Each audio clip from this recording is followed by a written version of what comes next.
Assalamualaikum warahmatullahi wabarakatuh. Anak-anakku semuanya, apa kabar? Oke, baik-baik saja bukan?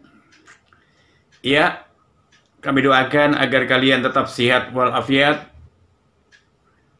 Dan anak-anakku yang sedang sakit kami doakan supaya cepat sembuh, supaya bisa mengikuti kegiatan-kegiatan seperti semula, bisa bergabung kembali dengan teman-temannya untuk mengikuti kegiatan belajar mengajar secara daring. Nah, anak-anakku semuanya, pada kesempatan ini kami akan melanjutkan pertemuan kami yang telah lalu. Pada pertemuan pertama, kami telah menjelaskan tentang peristiwa G30 SPKI.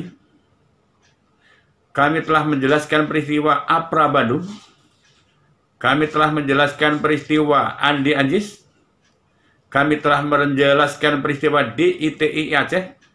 Dan kami telah menjelaskan peristiwa Republik Maluku Selatan. Pada kali ini akan kami lanjutkan yaitu tentang peristiwa PRRI Permesta. Saya ulang, kami akan melanjutkan peristiwa PRRI Permesta. Nah, sebelum kami jelaskan apa itu PRRI Permesta, bagi anak-anak yang sudah hadir secara on time, tepat waktu, saya doakan lancar rezekinya, saya doakan dimudahkan cita-citanya, saya doakan yaitu sihat jasmani dan rohaninya, saya doakan supaya apa yang menjadi keinginan, kemauan, harapan akan terkabul dengan mudah. Amin ya robbal alamin. Oleh karena itu, segeralah bergabung dengan kami untuk mengikuti pelajaran sejarah Indonesia. Baik, sekarang kita mulai. Baik, anak-anakku semuanya, PRRI Permesta, PRRI kepanjangan dari Pemerintah Revolusioner Republik Indonesia. Adapun Permesta singkatan dari Piagam Perjuangan Semesta. Nah, kedua peristiwa ini sebenarnya terjadi berjauhan tempatnya karena PRRI ada di Sumatera Barat, Permesta ada di Sulawesi Utara. Tapi kenapa kedua peristiwa ini kemudian digabung? Ini disebabkan karena peristiwa dari kedua peristiwa ini atau tanggal terjadinya peristiwa ini hampir berturutan. Ya, hampir berturutan. Yakni PRRI Permesta diproklamirkan 15 Februari 1958 oleh Letnan Kolonel Ahmad Hussein. Dia adalah mantan ketua Dewan Banteng di Sumatera Barat. Kemudian Permesta diproklamirkan 17 Februari 58 oleh Letnan Kolonel D.C. Sumba. Siapa dia? Adalah Komandan Daerah Militer Sulawesi Utara dan Sulawesi Tengah. D.C. Sumba menyatakan diri lepas dari pemerintah pusat, yaitu Sulawesi Utara, dan mendukung sepenuhnya PRRI yang diproklamirkan oleh Letnan Kolonel Ahmad Hussein. Nah, dua peristiwa ini waktu terjadinya hampir bersamaan, oleh karena itu kemudian dikenal dengan peristiwa PRRI Permesta. Nah, sekarang yang menjadi pertanyaan, kenapa sampai terjadi peristiwa PRRI Permesta? Apa sebabnya? Ya, sebabnya adalah satu di antaranya, mereka menganggap bahwa pemerintah pusat dianggap tidak memperhatikan pembangunan daerah. Pemerintah pusat dianggap tidak memperhatikan pembangunan di daerah-daerah. Kok bisa begitu ya? Iya. Sebenarnya bukan tidak memperhatikan pembangunan di daerah. Memang pemerintah pusat belum ada uang. Ada ingat sejak Indonesia merdeka sampai jelang Orde Baru, kondisi ekonomi Indonesia carut marut, kondisi ekonomi Indonesia memburuk. Coba tanya saja kepada kakek-kakek Anda, mbah-mbah Anda, bagaimana kehidupan ketika awal Indonesia merdeka sampai jelang Orde Baru. Hidup mereka serba sulit. Oleh karena itu, Anda beruntung. Hidup di zaman sekarang ini semuanya serba mudah, serba murah dan mudah untuk dicari. Ya, ini. Sebab kedua, pemerintah pusat dianggap tidak adil dalam pembagian anggaran, yaitu antara pemerintah pusat dengan daerah. Jadi dianggap tidak adil dalam membagi anggaran keuangan antara pusat dengan daerah. Daerah-daerah menganggap bahwa pusat dimanjakan, sementara di daerah tidak diperhatikan. Bahkan daerah satu dengan daerah yang lain dibeda-bedakan. Daerah A dapat bantuan sekian miliar, tapi daerah B hanya dapat separuhnya. Daerah C dapat 2/3-nya, dan sebagainya, dan sebagainya. Jadi mereka tidak bertanya dengan pemerintah pusat tentang masalah pembagian keuangan itu tadi. Ini bisa menyulut mereka melakukan gerakan pemisahan. Sebab yang ketiga adalah masalah konsepsi presiden. 22 Februari tahun 1957.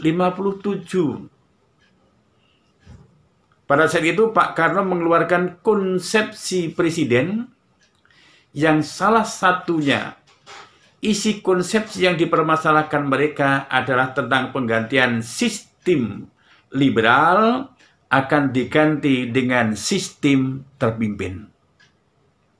Sistem liberal akan diganti dengan sistem terpimpin. Nah, menurut mereka, tindakan Pak Karno ini inkonstitusional. Tidak sesuai dengan undang-undang. Karena hak mengganti sistem pemerintahan bukan ada di tangan presiden. Oleh karena itu, partai-partai politik pada waktu itu kemudian gerah menolak konsepsi presiden. Nah, karena itu ditolak, maka Pak Karno pun kemudian mempetieskan konsepsi yang baru dikeluarkan 22 Februari 1957. Nah, kenapa sistem liberal itu ingin diganti oleh Pak Karno? Karena Pak Karno melihat bahwa selama masa pemerintahan liberal, kondisi politik maupun ekonomi Indonesia itu tidak stabil, sangat buruk. Nah, ini yang terjadi. Ya. Ini yang terjadi. Oleh karena itu, secara sepihak Pak Karno memberanikan diri untuk mengganti sistem liberal dengan sistem terpimpin. Kemudian sebab yang ketiga adalah masalah otonomi daerah. Maaf, yang keempat adalah masalah otonomi daerah. Yang dimaksudkan apa dengan otonomi daerah itu, yakni bahwa daerah-daerah minta supaya diberikan kekuasaan yang lebih luas. Diberikan kekuasaan untuk mengatur daerahnya sendiri-sendiri. Tidak dikekang oleh pemerintah pusat. Ya, sebab waktu itu memang sistemnya adalah sistem sentralisasi. Pusat yang memiliki kekuasaan besar untuk mengatur daerah-daerah. Nah, pemerintah semacam ini tidak diinginkan oleh daerah. Mereka minta supaya daerah tolong supaya diberikan kekuasaan yang lebih besar, biar mereka bisa mengatur, membangun daerahnya sendiri-sendiri. Kemudian sebab yang kelima adalah masalah komunis Indonesia yang berkembang sementara pemerintah diam, sementara pemerintah tidak peduli dengan perkembangan komunis. Padahal komunis ini bertentangan dengan Pancasila. Komunis bertentangan dengan demokrasi. Komunis bertentangan dengan yaitu cita-cita bangsa. Kenapa begitu? Komunis ini kan ateis. Bertentangan dengan sila pertama. Komunis itu tidak demokratis. Karena setiap dia mencapai tujuan cita-cita pasti dengan cara kudeta. Ini cara mereka. Maka saya katakan tidak demokratis. Padahal Indonesia adalah negara demokrasi. Yang ketiga, komunis itu tidak nasionalis. Kenapa begitu? Komunis itu pusatnya ada di Moskow. Ya, dia masuk bagian daripada Komintern, Komunis Internasional. Itu adalah lembaga dakwah komunis internasional yang pusatnya ada di Moskow. Ya, ini sebab terjadinya peristiwa PRRI Permesta. Nah, sebab-sebab ini kemudian diperburuk dengan situasi di daerah-daerah di mana daerah-daerah pada waktu itu berusaha ingin melepaskan diri, berusaha ingin mendirikan negara sendiri. Lah, celakanya keinginan semacam ini didukung oleh panglima-panglima militer yang ada di daerah. Didukung oleh pangdam-pangdam yang ada di daerah-daerah. Sehingga situasi pada waktu itu sangat gawat. Coba Anda bayangkan kalau yang berontak itu yang punya senjata. Ya, itu semacam ini. Jadi di daerah-daerah muncul kekuatan-kekuatan, muncul dewan-dewan daerah. Contoh, Dewan Banteng Sumatera Barat. Ini berdiri tanggal 20 Desember 1956 oleh Letnan Kolonel Ahmad Hussein. Dua Dewan Gajah. Ini didirikan di Medan, dipimpin oleh Kolonel Simbolon. Berdiri 22 Desember 56. Yang ketiga, Dewan Garuda di Sumatera Selatan dipimpin oleh Letnan Kolonel Barlian. 4, Dewan Manguni di Manado dipimpin oleh Letnan Kolonel Vince Sumual yang berdiri 18 Februari 1957. Lah, dewan-dewan daerah ini berusaha ingin memutuskan diri, memisahkan diri dengan pemerintah pusat. Ya, oleh karena itu situasi di daerah pada waktu itu gawat, kacau. Karena para pangdam, penguasa-penguasa militer daerah ingin memerintah sendiri-sendiri. Oleh karena itu, pemerintah kemudian segera cepat bertindak. Ya, untuk apa? Yaitu untuk menumpas PRRI Permesta yang sudah diproklamirkan oleh Letnan Kolonel Ahmad Hussein itu di Sumatera Barat, dan Permesta yang diproklamirkan oleh DJ Sumba ada di Sulawesi Utara. Lalu apa tindakan pemerintah untuk mengatasi, tindakan pemerintah untuk menumpas daerah-daerah yang ingin berusaha melepaskan diri itu? Satu di antaranya untuk menumpas PRRI. Pemerintah mengirimkan berbagai macam operasi, satu di antaranya adalah operasi Tegas yang dipimpin oleh Letnan Kolonel Kaharudin Nasution untuk menumpas daerah Rio. Dua adalah operasi 17 Agustus dipimpin oleh Letnan Kolonel Ahmad Yani. Ini dikirim ke Sumatera Barat. 3, Operasi Sabta Marga. Ini dikirim ke Sumatera Utara, dipimpin oleh Brigjen Jati Kusumo. 4. Operasi Sadar di Sumatera Selatan dipimpin oleh Letnan Kolonel Ibnu Sutowo.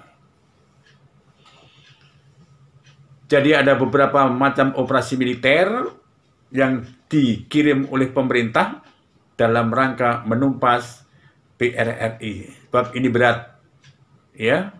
Pemberontakan di daerah dikomandani oleh petinggi-petinggi militer yang ada di daerah. Nah, melalui operasi-operasi itu tadi, maka satu persatu daerah-daerah yang dikuasai oleh PRRI akhirnya kemudian jatuh kembali ke tangan pemerintah, jatuh kembali ke tangan Ibu Pertiwi. Kemudian untuk Permesta bagaimana? Nah, untuk Permesta, pemerintah juga mengirimkan berbagai macam operasi. Satu di antaranya adalah operasi Sabta Marga 1. Ini dikirim ke Sulawesi Utara bagian tengah. Sulawesi Utara bagian tengah. Siapa pemimpinnya? Operasi Sabta Marga 1 ini dipimpin oleh Letnan Kolonel Sumarsono.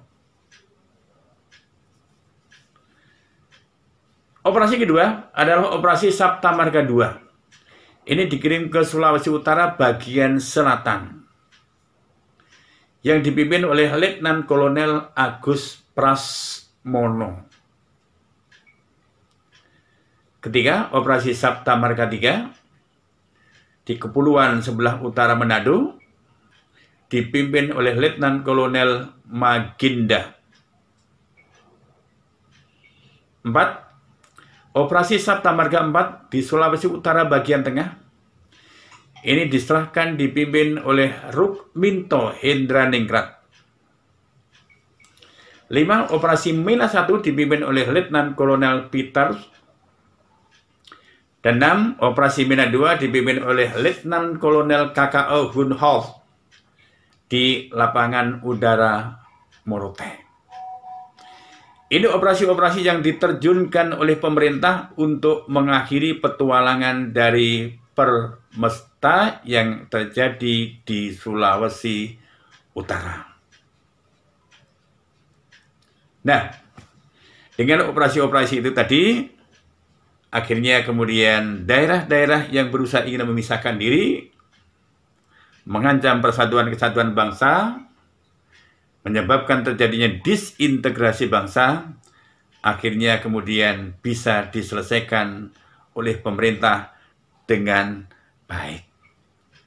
Ya, nah anakku, itulah PRRI Permesta.